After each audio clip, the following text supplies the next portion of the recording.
D. Tass in Baltimore and Orioles letters and raising the Stanley Cup with Barry Trotz and the Washington Caps in June.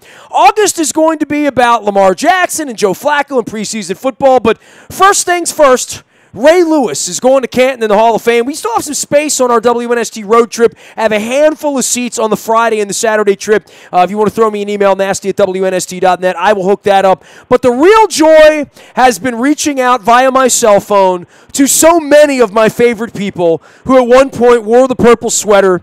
Ovie Mughelli is down in Atlanta, GA, doing it all, where he once signed with the Atlanta Falcons. He is Ovie Mughelli 34. His jersey number out on Twitter, doing medical consulting work these days, and my wife's in the studio waving to you, Ovie. So welcome in. Ray Lewis is going to the Hall of Fame. That's kind of neat, isn't it?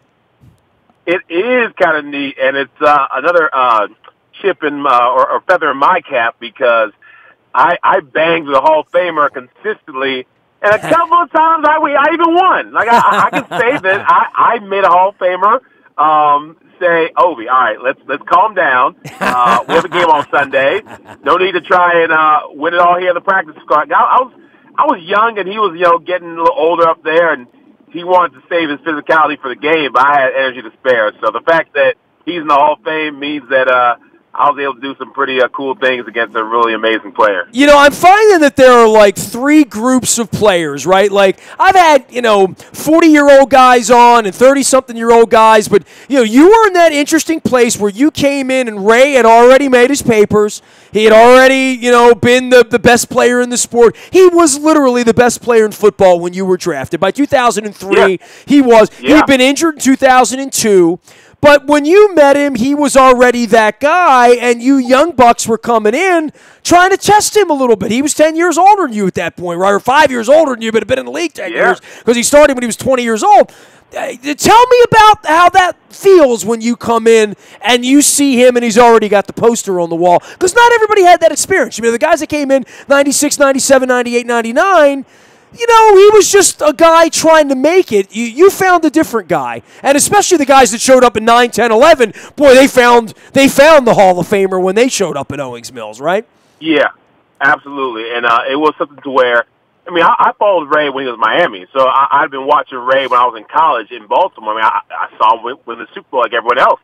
And the fact that I got drafted to the team that had the #1 defense in the NFL was a good and a terrible thing. I was terrified for practice every single day because there was no winning. It was just surviving. I talked to Musa Smith the other day. He's here in Atlanta, too. And I was talking to Musa. I was like, man, I remember days where I didn't even think I could go on because it was just the pounding and the beatings and Peter Boulware and Adelius Thomas. I just spoke to AD. I just got the phone with him a second ago. Bart Scott and Ed Hartwell and Ray Lewis and Ed Reed and Deion Sanders was there and Saragusa, and it was just Terrell Suggs, these monsters, like these grown men who were trying to take your head off every single play, and Ray was the Pied Piper leading them. They're all, saliva fall on their face, growling and spitting and angry and mean, and it was just me. The good thing was that on Sundays were easy because practice twice a day was against these inhuman, physical specimens that just didn't know how to stop or go halfway. So Ray was somebody when I came there that I was in awe of, but at the same time, he helped me become, the all-pro player I was in Atlanta. Now, you escaped in 07 to Atlanta, and I wrote a book on the second championship that really picked up in 08 when Harbaugh came in, because you never played for John. And nope. When I went back 5 years later and John had some trust in me and I was writing the book, he talked about when he inherited the job that the defense literally would just beat the offense up and that the offense never got better because the offense didn't practice well because the defense almost didn't let it practice well to some degree. Yeah, no, it was weird because it was expected that we were going to lose whenever we did, 7-on-7s or, we did run fits or Oklahoma drill. And we didn't like that. But every now and then we win. Like me and Jamal Lewis, we didn't want to accept the fact that, all right, you guys are the best defense, and we're just going to submit to your will. Every now and then we fight back, we win, and when we won at anything, it was like the world was, going to hell, and the sky was falling, and the coaches would start yelling at the defense and barking, "What's wrong with you guys? And you guys have more pride in yourselves." And like, hold on, what, we chopped liver? Like, we're that bad to where there's no way they should ever lose against us? But that was the expectation, for them to win every time, every day, every practice, every drill. And I guess that type of mentality is why they were, one of the best for a long time. So for you, when your grandkids come to you, Ovie, Papa Ovie, and say, "Tell me about playing with Ray Lewis," what stories would you be telling over Thanksgiving or over a holiday meal about Ray Lewis?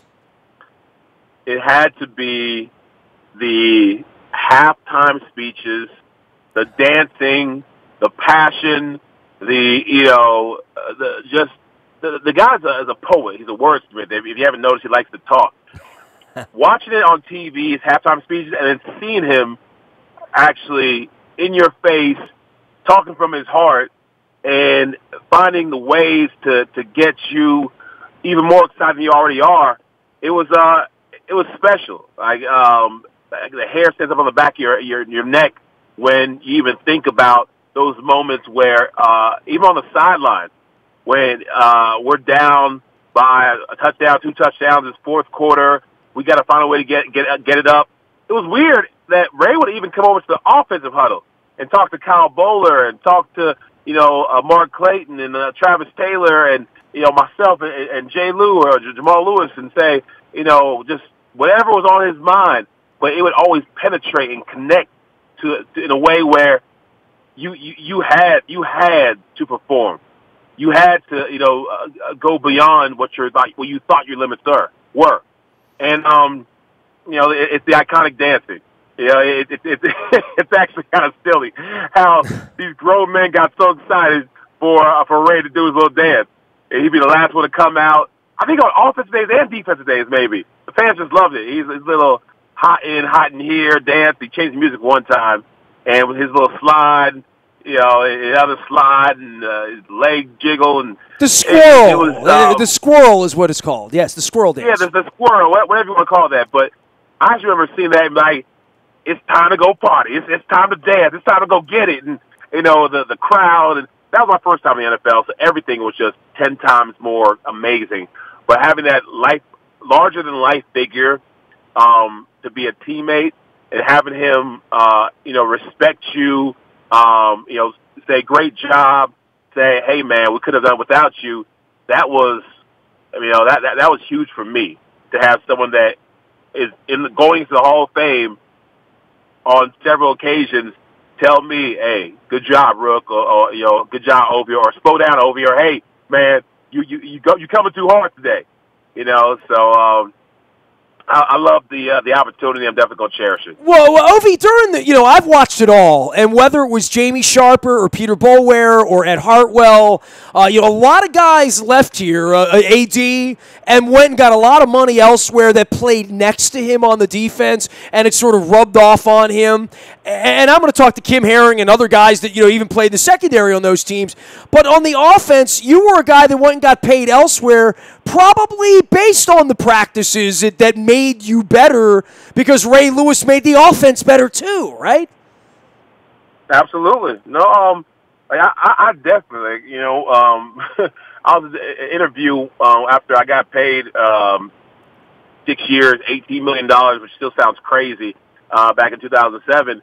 I was talking to one of the media outlets in Atlanta, and I said, I got to look over my shoulder. I know Ray Lewis will come asking for his cut of the money any second now, because when I thought he was dirty, he was a little dirty at times. Well, I thought, like, I'm blocking Peter Boulware, and Ray would come up against me and just hit my open shoulder, knock me down, and so to free up Pete, I guess it's not dirty, it's football. But I felt like there was always like 3 Ray Lewises out there, and he was always taking shots, always hitting me, always getting my grill. And God forbid you try to come back and talk trash to him. And he talks trash, you'll talk trash to him or hit a little bit after the whistle, he gets so upset. How dare you? And the audacity. And who do you think you are? I'm like, hey, you put your pants on just like me. And as I got to my second, third, fourth year, I still respected them, but I realized that I was somebody too. And he would act so. But also, he'd be like, hey, man, I like that. He said, I like that fire. I like that passion. He's like, keep that. Use that on Sunday.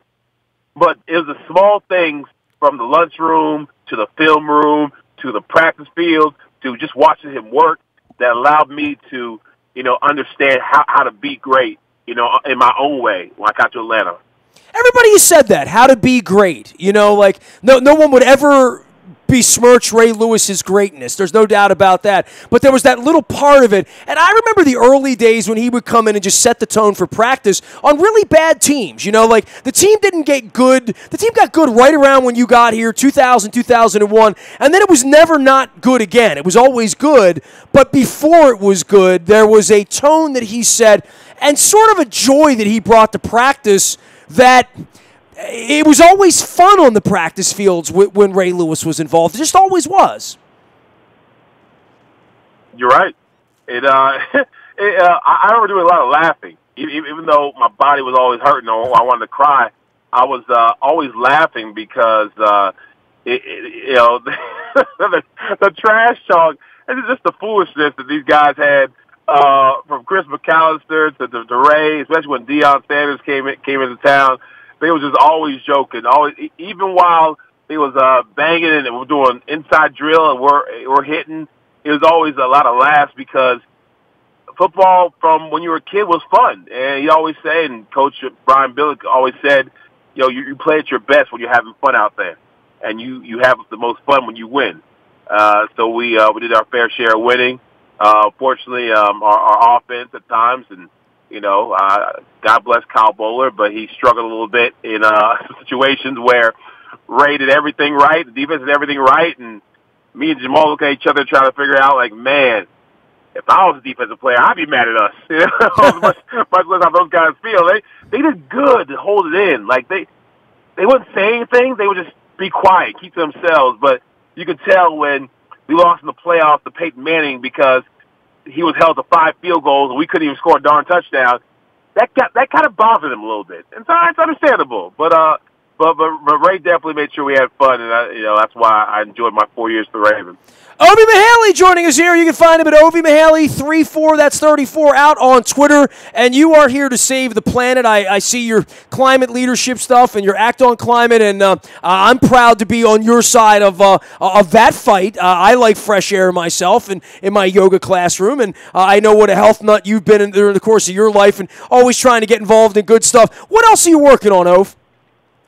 Well, yeah, my foundation's always been about climate change, global warming, sustainability, the environment. It's something that, as athletes, I feel like we breathe more air than everyone else. We drink more water than everyone else. We actually use God's green earth to play our sport. We should be concerned more than the average individual to maintain this for our kids and our grandkids and future generations.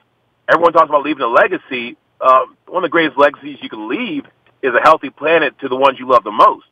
But in order to do that, you can't just talk about it like football. You got to be about it. You got to make some changes. You got to let people know that this is an issue and how they can be part of the solution, not just talk about the problems.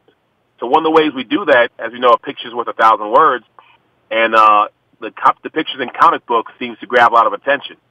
So I have a comic book coming out that's the first sports and environmental comic book ever, and it's called Gridiron Green.